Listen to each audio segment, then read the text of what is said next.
ഏവർക്കും നമസ്കാരം. നാം എല്ലാവരും തന്നെ ജീവിതത്തിൽ പലവിധ സങ്കടങ്ങൾ വരുമ്പോൾ, പ്രതിസന്ധികൾ വരുമ്പോൾ ഒക്കെ തരണം ചെയ്യുന്നതിനായി ചിലപ്പോഴെങ്കിലും ക്ഷേത്രങ്ങളിൽ വഴിപാടുകൾ നേരാറുണ്ട്. നമുക്ക് വേണ്ടി തന്നെയോ അല്ലെങ്കിൽ മറ്റു പലർക്ക് വേണ്ടിയും ആവാം വഴിപാടുകൾ. പക്ഷേ ചിലപ്പോഴെങ്കിലും ഈ വഴിപാടുകൾ യഥാസമയം യഥാവിധി നടത്തുവാൻ സാധിക്കാതെ വരുന്ന ഒരുപാട് ആൾക്കാരുണ്ട്. പിന്നീട് വഴിപാടോ ക്ഷേത്രമോ ഒക്കെ പൂർണ്ണമായും മറന്നു പോകുന്നവരുമുണ്ട്.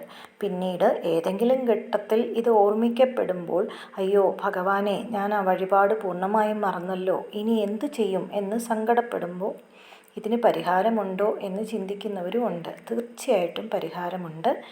ക്ഷേത്രം ഏതെന്നറിയാമെങ്കിൽ ആ ക്ഷേത്രത്തിൽ പോയി ഒരു കൈപ്പിടി അളവിൽ നാണയം, തെറ്റുപണം എന്ന് പറയും, അടയ്ക്കൽ മനസ്സോടെ വിശ്വാസത്തോടെ സമർപ്പിച്ച് ക്ഷമ ചോദിച്ച് പ്രാർത്ഥിക്കുക.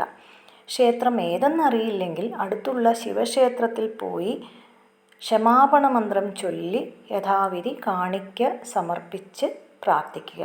ക്ഷമാപണ മന്ത്രം ഇതാണ്: കരചരണകൃതം വാ കായജം കർമ്മജം വാ ശ്രവണനയനജം വാ മാനസം വാപരാധം വിഹിതമഹിതം വാ സർവമേതക്ഷമസ്വ ശിവ ശിവ കരുണാബ്ദേ ശ്രീ മഹാദേവ ശംഭോ. ശിവക്ഷേത്രമില്ല എങ്കിൽ അടുത്തുള്ള വിഷ്ണു ക്ഷേത്രത്തിൽ പോയി സമർപ്പണ മന്ത്രം ചൊല്ലി കാണിക്ക സമർപ്പിക്കുക.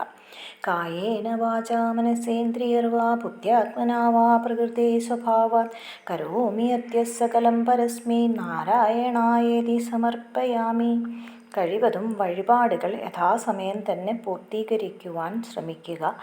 അവരവരുടെ പ്രാപ്തിക്കും കഴിവിനും അനുസരിച്ച് മാത്രം വഴിപാടുകൾ പറയുക.